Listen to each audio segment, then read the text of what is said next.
Set the scene. It is the evening of June 23rd, 2026. The NBA draft is being held at Barclays Center in Brooklyn, New York. The Golden State Warriors hold the number 11 pick, the highest selection in over a decade, the most important draft pick the organization has made in an era defined entirely by Stephen Curry's greatness. General Manager Mike Dunleavy Jr. has been working toward this moment all spring. There was drama even in the war room.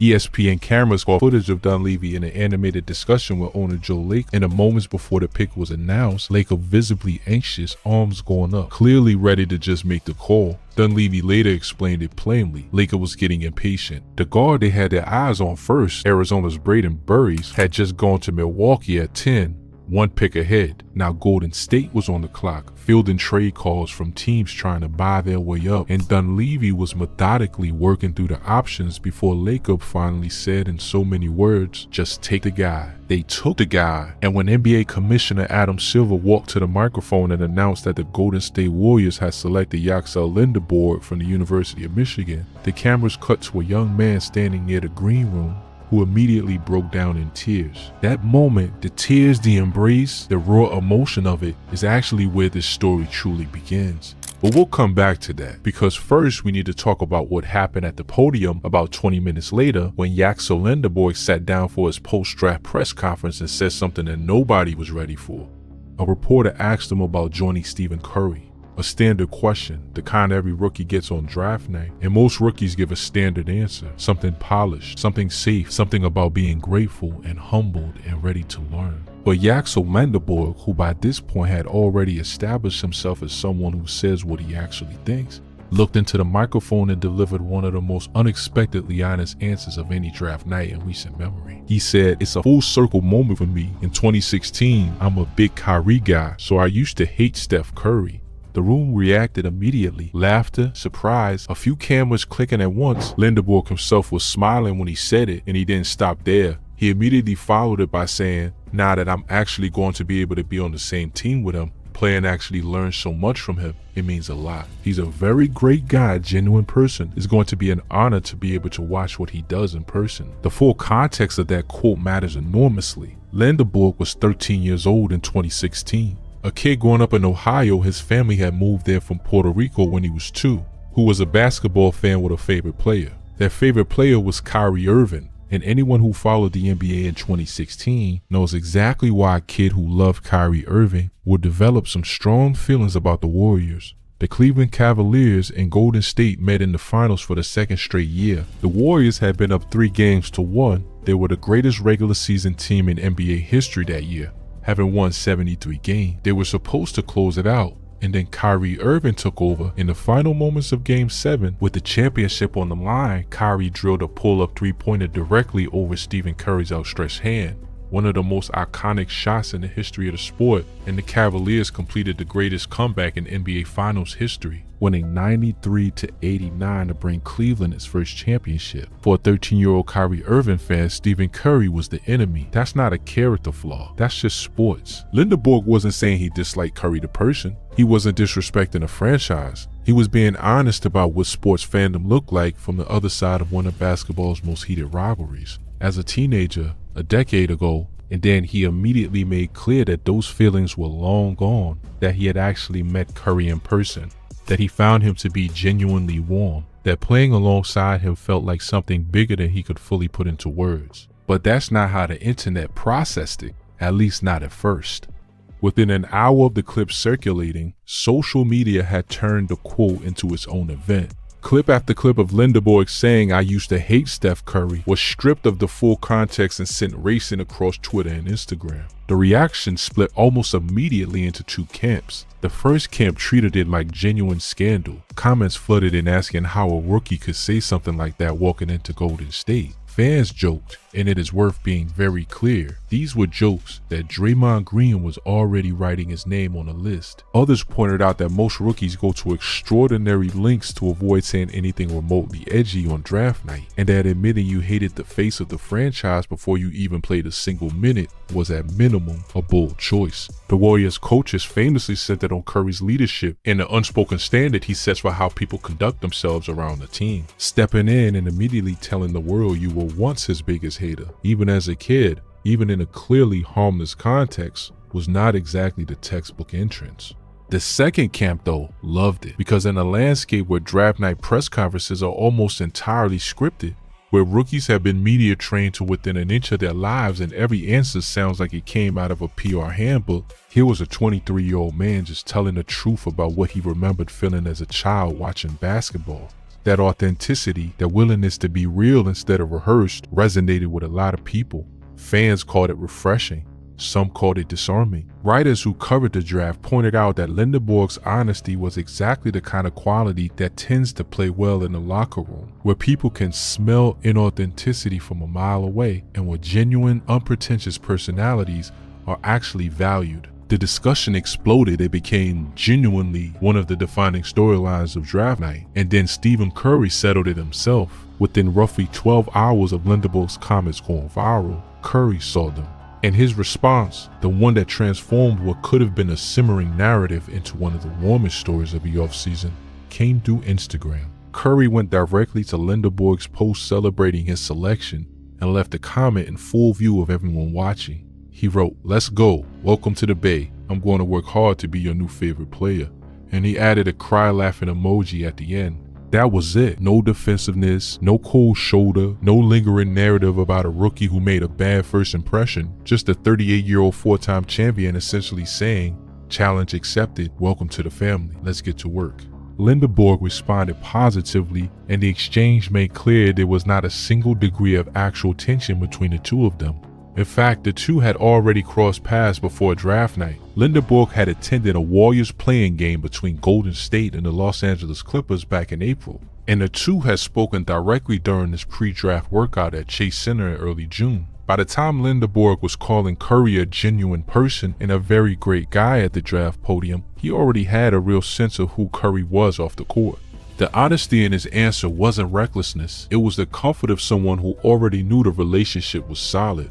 ESPN's reporting confirmed it had been building all spring. Warriors GM Mike Dunleavy noted that Lindeborg's pre-draft interviews had demonstrated a higher degree of maturity than what they'd seen from many younger prospects. One team source who witnessed the Chase Center workout told ESPN that the fit was, quote, so obvious that the Warriors were impressed almost immediately. By the time draft night arrived, they had already done their homework on who Yaxel Lindeborg actually was as a person.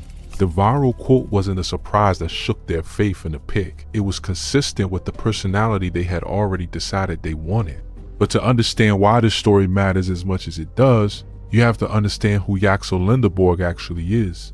Because the internet's version of a rookie who says something daring is a very small slice of a much larger picture. Lindeborg was born on September 30th, 2002 in Puerto Rico to two parents who were both professional basketball players in the Dominican Republic. His family moved to Ohio when he was 2 years old. When he was 8, they relocated to Pennsauken, New Jersey. He attended Pennsauken High School, tried out for the basketball team, made the squad as a freshman, and was then cut from the team mid-season because of poor academic performance. Not benched. Cut. In his sophomore and junior years, he was academically ineligible and couldn't play at all. By his senior year, he had only managed to play in 11 games, leading the team to a 10-1 record in those games. He graduated with no scholarship offers from any Division I program. He graduated with no scholarship offers from anywhere. He left high school and took a job working in a warehouse. His mother, Yaxel Raposo, who had played professional basketball herself in the Dominican Republic, refused to let that be the end of the story.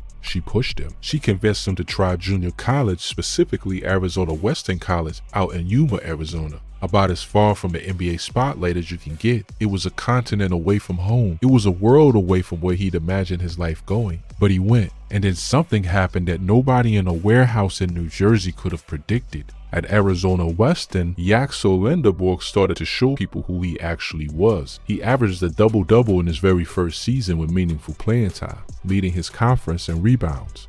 In his second full season, he led the entire NJCAA in rebounds per game, 13 a night, and averaged 17.2 points per game while earning second-team NJCAA All-American honors and the ACCAA Player of the Year award. By the time he finished at Arizona Western, he had grabbed 429 total rebounds over 3 seasons, making him the NJCAA's all-time leading rebounder in program history. That record still stands today. He had signed to play for St. John's after Arizona Western, but a coaching change wiped out that path when Rick Pitino came in and didn't retain him. In April of 2023, he transferred to UAB, the University of Alabama at Birmingham, where he would play Division I basketball for the first time in his life at 20 years old. He was immediately one of the best players in the conference. In his first season with the Blazers, he averaged 13.8 points and 10.6 rebounds per game. Across 35 games, grabbed 21 rebounds in a single game against Florida Atlantic, second most in UAB program history,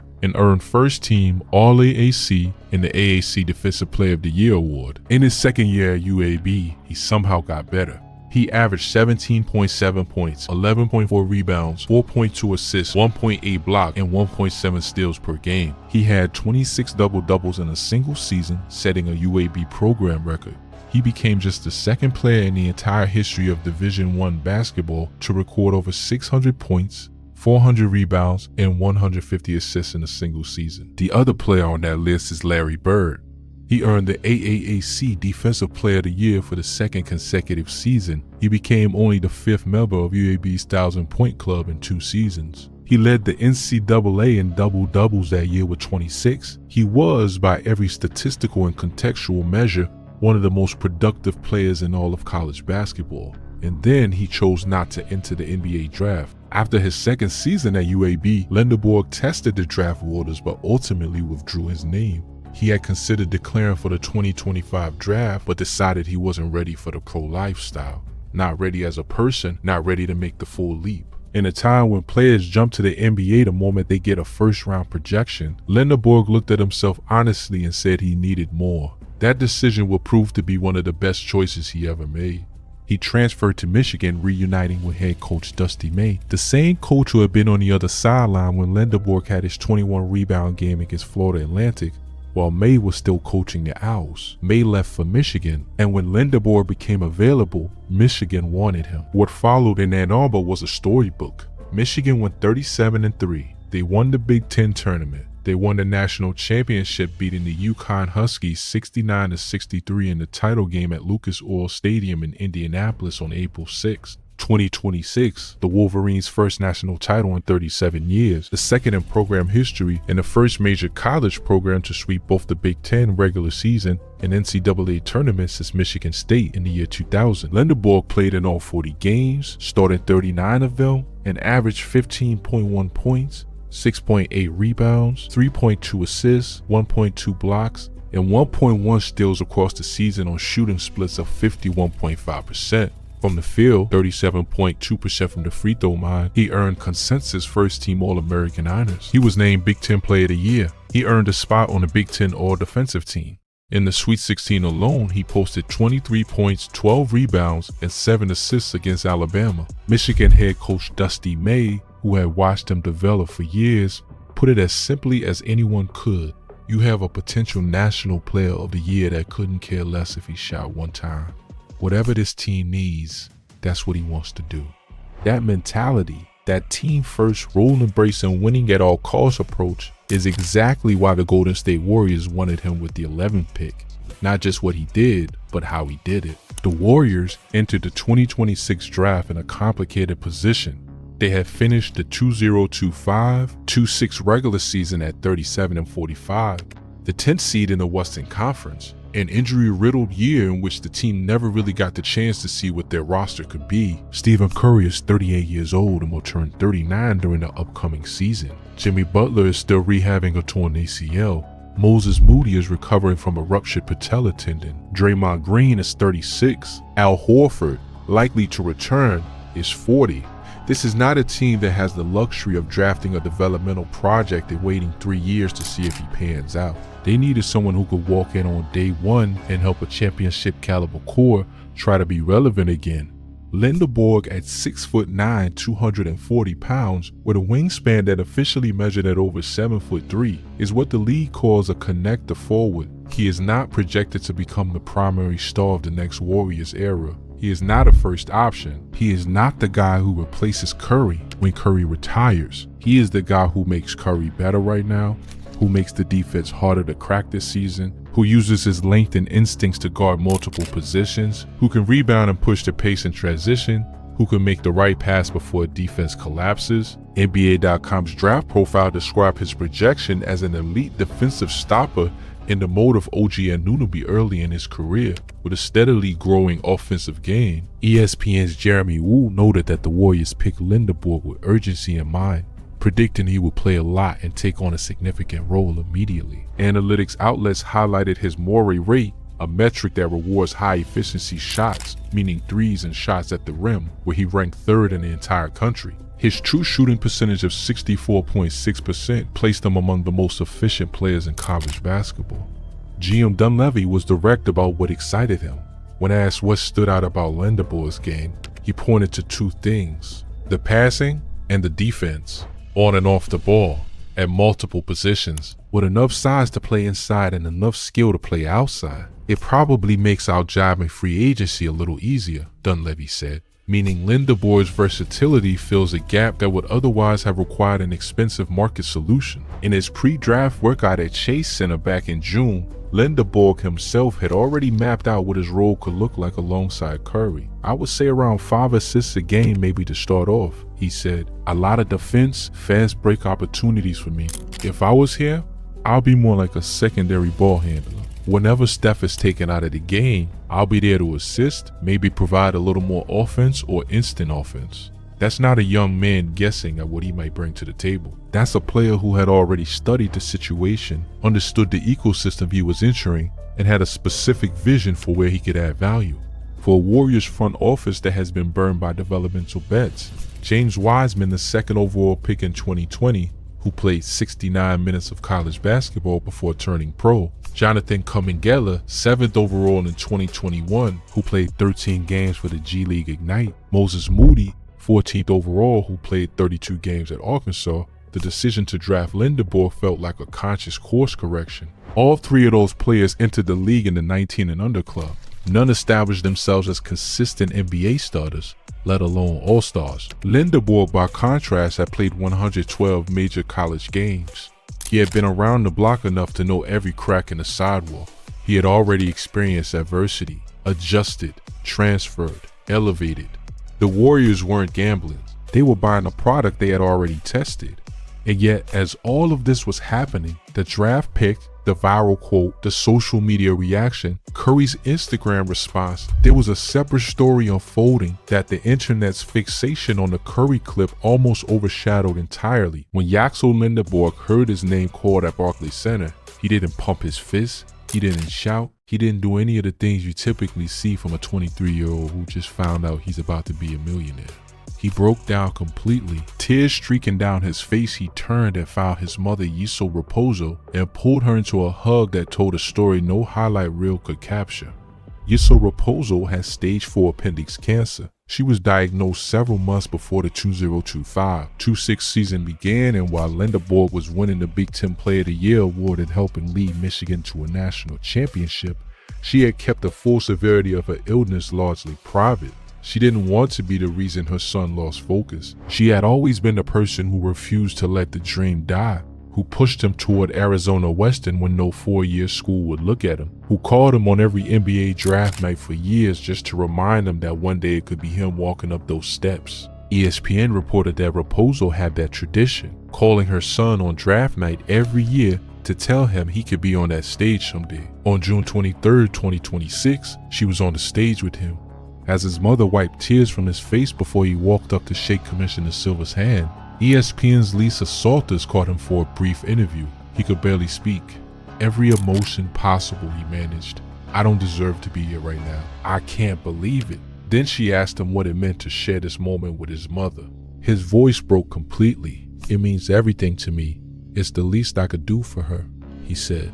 She's done so much for me. She's put her whole life on hold for my life. I'm super proud of her for fighting so hard, and I'm glad we get to share this moment together. In February of 2026, Lindeborg had written an essay for the Players Tribune, a piece he titled, "How My Mom Saved My Life." In it, he wrote about his mother's diagnosis and what she had meant to his journey. He wrote that everything he had accomplished, everything he would ever accomplish, he owed to her. He called her his guardian angel, his hero. He wrote that one night a few months before the article ran, she had called him to tell him about the cancer, and that from that moment forward, the way he valued her had deepened in ways he couldn't fully put into language. Raposo herself spoke to ESPN that night. "I feel so blessed," she said. "It's a dream come true for us. I know he has a lot of potential. He was an amazing kid, and I know he's going to be great. He has a dream. It's a dream come true. He wants to be in the NBA. He's in the NBA right now." The basketball world was paying attention to the draft pick and the Kyrie quote and the Instagram interaction. But the thing that most of the people in that building will actually remember about draft night for Yaxel and Lindeborg is a mother and son, arms around each other, neither of them quite able to stop crying, standing in the middle of the Barclays Center floor.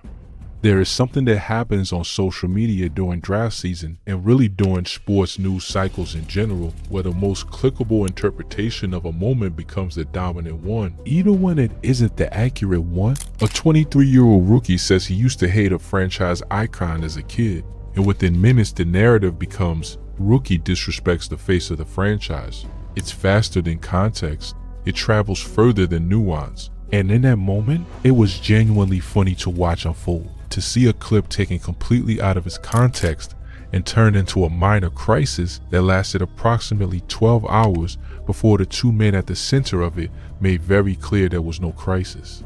Curry's response was exactly what it needed to be. Not a press release, not a forced diplomatic statement of welcome.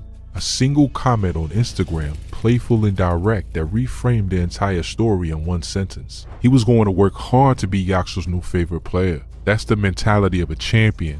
Not someone who needs to protect his status, but someone whose identity is secure enough to turn a potential awkward moment into a genuine human connection. That's the culture the Warriors built. That's the standard Curry sets.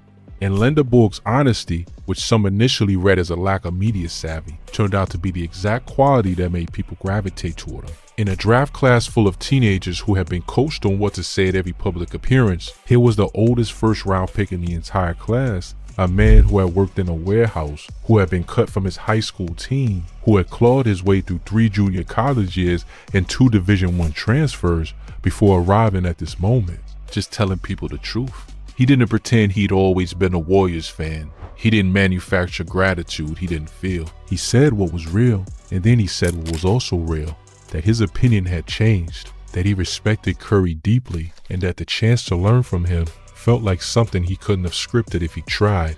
There's a reason sports fans are drawn to these kinds of stories. The former hater who becomes a teammate, the kid who rooted against the dynasty and then grew up to join it. The journey from watching Kyrie hit that shot over Curry in Game 7 as a 13-year-old in Ohio to standing in a Brooklyn arena at 23 with a Warriors hat on his head, talking about how much it means to play beside the man he once rooted against. It's the kind of the story that sports exists to create, the reminder that the rivalries we feel so fiercely as fans are just one dimension of a much more complicated human picture, and that the line between enemy and teammate is sometimes thinner than we think. What comes next for Yaxel Lindeborg is genuinely worth paying attention to. The Warriors are not rebuilding, they are not patient. They cannot afford to be. They have Curry, and Curry's window is measured in seasons, not years. They have Jimmy Butler returning from an ACL tear. They have Draymond Green, who at 36 remains one of the most sophisticated defensive minds in the league.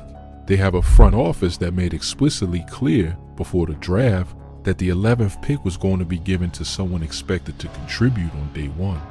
Lindeborg's role will likely start as a rotation forward, defense and rebounding first, transition play and cutting to supplement the offensive load, with expanded responsibility arriving as he demonstrates comfort at the NBA level. In his own projection, he saw himself as a secondary ball handler, someone who could run the offense during Curry's rest minutes and provide instant offense in transition. Steve Kerr has historically found ways to use versatile two-way wings quickly, and Lindeborg's maturity, basketball IQ, and 4-year resume should reduce the adjustment curve that younger prospects typically navigate.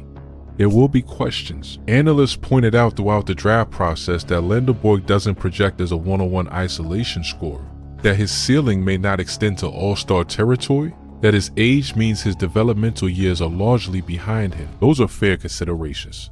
But the Warriors didn't draft him to develop, they drafted him to help. And if Stephen Curry, entering what may be among the final seasons of his Hall of Fame career, can spend the next 2 or 3 years playing alongside a connector forward who makes the defense harder to crack and the offense easier to run.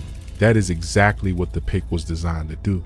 The learning Lindeborg does under Curry and Draymond Green will be some of the best possible basketball education available anywhere. He will watch from the closest possible vantage point how a player like Curry prepares, how he competes, how he leads, how he carries the weight of being the face of a dynasty with the kind of grace that makes even former haters turn into the biggest believers. And that arc from the 13-year-old in Ohio cheering Kyrie's shot over Curry at Game 7 to the NBA rookie learning from Curry in a Warriors practice gym is a full circle story so complete that it almost writes itself. The moment everyone talked about on draft night was a quote about hating someone, but what actually happened on draft night was something else entirely.